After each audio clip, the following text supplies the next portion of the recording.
Today, let's talk about test benches. The, half-baked computer board things that you put your computer parts on to build test computers or benchmarking rigs like you see in most YouTube channels relating to PC building these days. Mine is a piece of crap. You guys have seen it in videos before and asked what it was, and I can't even find my original email receipt to tell you what it is, but I assure you, it is not something I'd ever suggest anyone buy. It didn't cost very much. That's the reason I got it. I didn't think there was any real reason to have to spend a bunch of money on something that just I set my hardware on top of. In theory, it's no more functional than a cardboard box, and you've seen the Linus Tech Tips video probably where they built their own test bench out of a severed case. Well, I finally got tired of putting up with it. My cat is also very interested, and mine is literally going to break any minute. So it was time for a change, and we're going to be checking out the change that I got, assuming my cat doesn't knock it over behind me. So this right here is the Praxis Wet Bench. This is a test bench that's a little bit more expensive than what I would ever have considered had I not spent a year finally using this test bench and running into so many frustrations with it. It's wobbly, the legs are going to break off at any minute, there's not a whole lot of room to work with anything, and there's no real mount for holding my power supply, or my hard drives. And so whenever I have to move it between my desk and my workbench here and things like that, I'm literally just like bundling the cables and the power supply in my arms, trying not to drop it, with no real way of managing that. Well, we're changing that today. I mean, hey, stop that. You're not supposed to eat screws. No.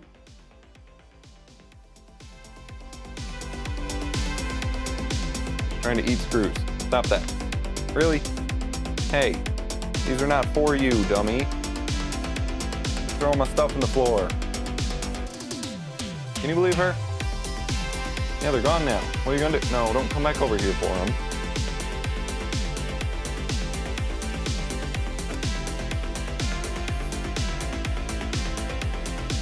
Now she's playing innocent.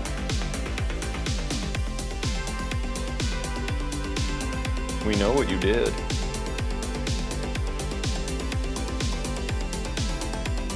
So this thing is heavy. It comes in a very heavy box. There's a lot of parts to it, and there's probably going to be a lot of assembly. So it was already sort of pre-opened for us here, thanks to good old shipping companies in general. I didn't bring my knife, so we're opening with a screwdriver.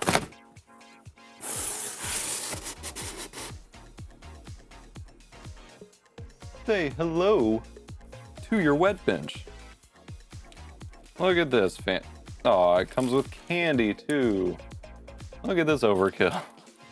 This is kind of intimidating that it's this premium. Congratulations on purchasing the Praxis Wet Bench.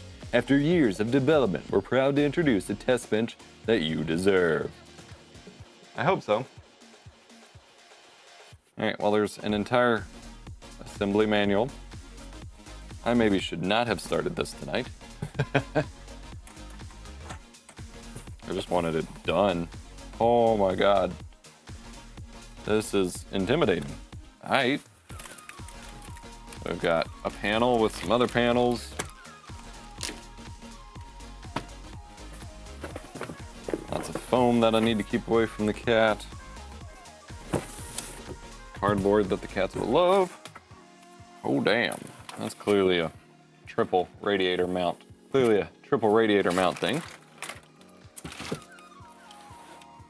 Heartless. It's like drive sleds maybe. This box just keeps going. Side panels.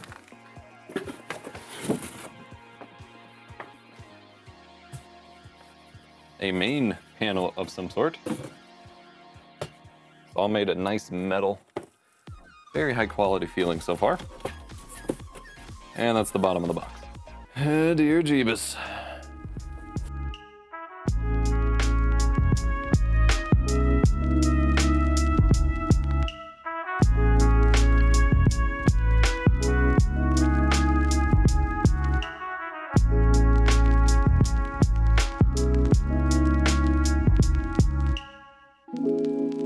One can't live without fear. It's a question of what is your attitude towards fear.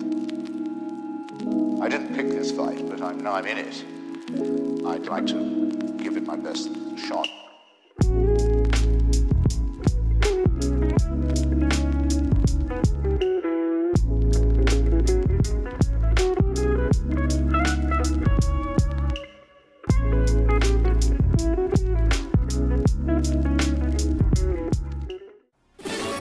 So Owned is your one-stop shop for all of your branding and resources and packages for not only just your stream, but your social media as well. Overlays, alerts, panels, and more for streamers, featuring premium designs and even complete revamp packages. They've got banners, avatars, clan logos, sound clips for your alerts, and even full websites to match your stream branding and keep it all together.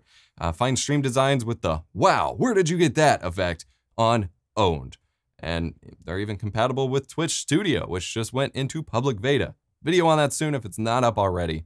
Go check them out at eposvox.gg/OWN3D. Well, it's done, and it looks freaking awesome. My overhead camera kept overheating since I was recording internally throughout this process, so I didn't get the whole thing. This is really nice. Now it's white, so it's going to show dust and dirt a whole lot easier and probably get scratched up over time.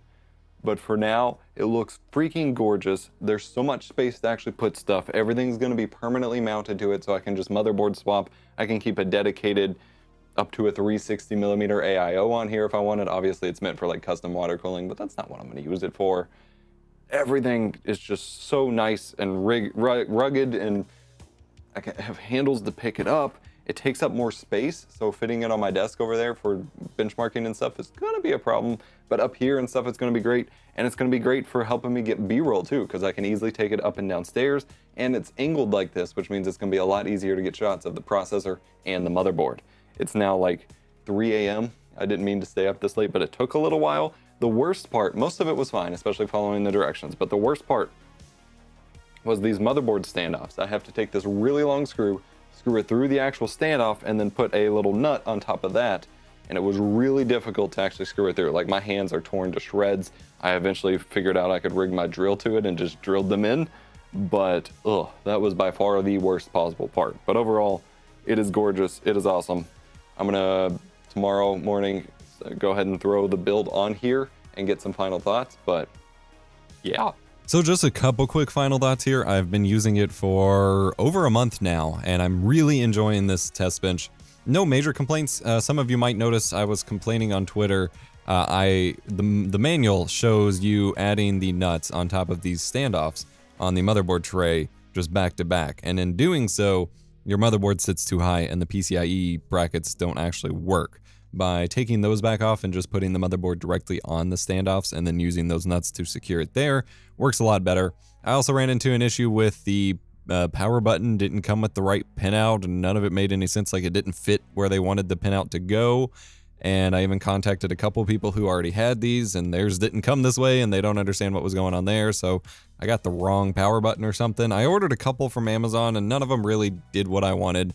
But most of the motherboards I'm going to be using come with onboard power buttons anyway. So for now, I'm not worried about it, but I may install a third-party one at some point. And otherwise, I didn't have any real major issues. I just don't like the little fragile brackets for the power supply, and mounting drives is super awkward and weird.